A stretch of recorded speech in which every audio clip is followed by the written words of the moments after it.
tonight, whenever you are tuning in, I welcome you to the program. The idea or the intention of this program is quite simple. It's to give you spiritual insight, or to give you spiritual concepts upon which you can consider and figure out if there's a place for them in your life. I had a meditation yesterday that kind of set the stage for this particular service, because I wasn't intending to use my book from 2014, 72 Benefits to Meditation. The link is in the description. If you want to buy it on Amazon, it's where you can find it. But the meditation had a mind of its own. And in that profound experience, I knew that this book and this message was going to be that which was shared. Because, again, the profundity of the situation was overwhelming to me in that moment, and I knew that it would be helpful if I shared it. So let me tell you a little bit about this book, because it's a little different than most of the books that we'll read excerpts from. And that is because most of them are holy books, like, the Dhammapada, or the Bible, or the Tao Te Ching, or the Bhagavad Gita, or the Lord's Song, same thing. And mostly that's because I think the wisdom in those books is just to a T the most profound stuff that you and I can study and contemplate. In this situation, this book popped into my mind, so I'm going to go with it. And the idea behind this book is that in 2012, 2013, I was starting my private practice as a metaphysics teacher. And I noticed that one of the big hang-ups people were having was the daily practice of spiritual disciplines, obviously including meditation. So I was curious about my motivation. It's like, well, why do I do it?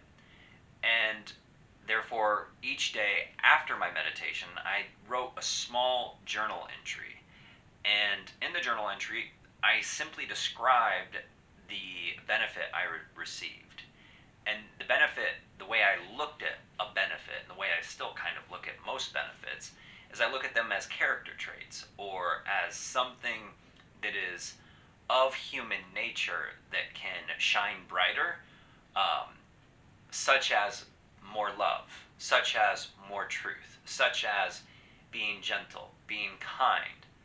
Those are things that I've experienced in meditation that outside of the meditation, I notice there's an increase of these positive attributes. And so therefore, I look at them as the benefits. So all of these benefits, there's 72 entries, and they just come across in a little section just like so.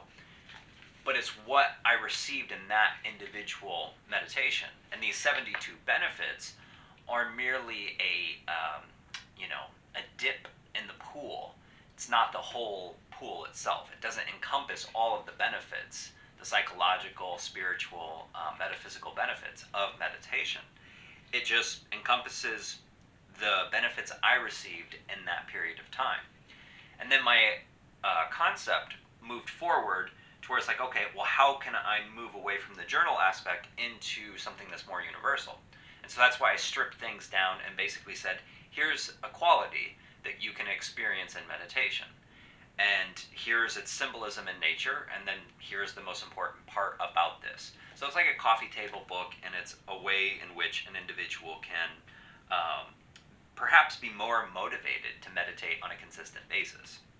So I'm going to read to you the 8th entry called Love.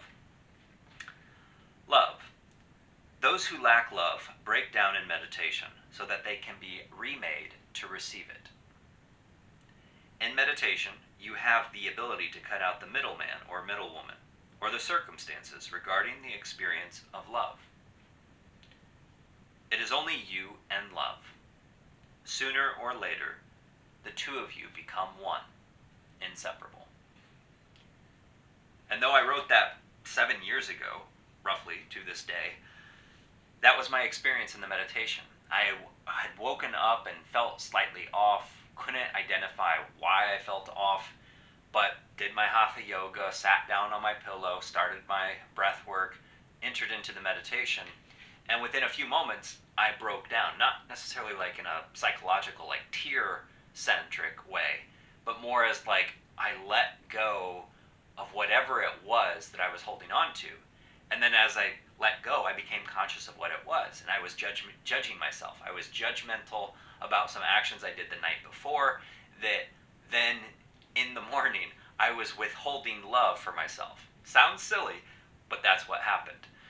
And so as I let that judgment go, this powerful wave of energy, just kind of like an ocean wave, if you will, of cosmic energy just washed through me.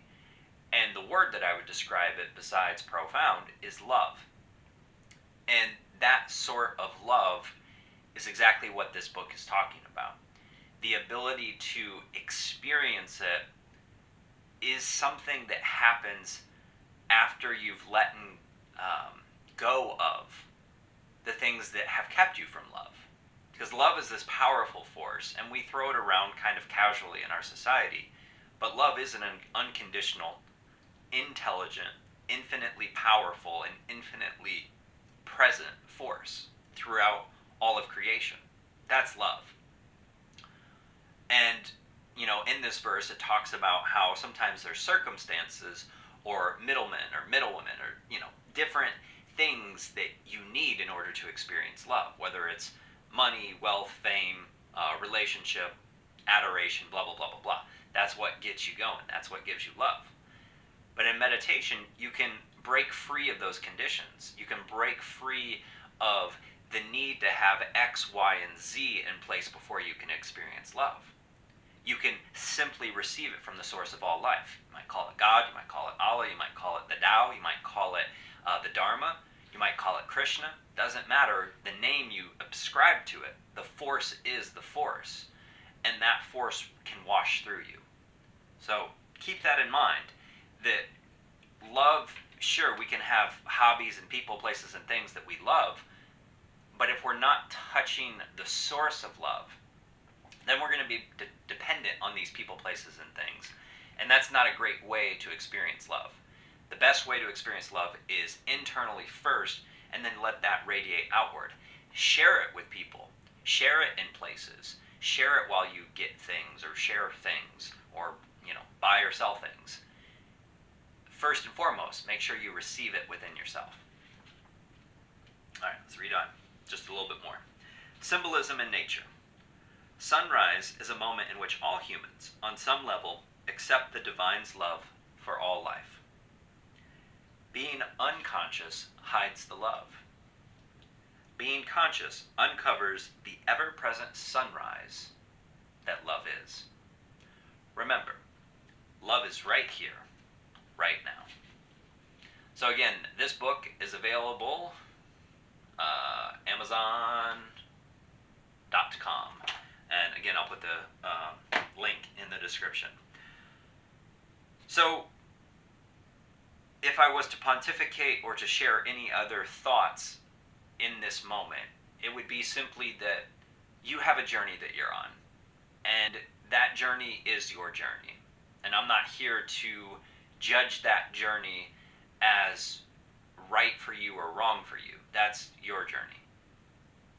What I'm recommending is to consider that love in your journey, however you decide to go about that journey, is going to be a more fulfilling metric, a more fulfilling proposition than not going there with love.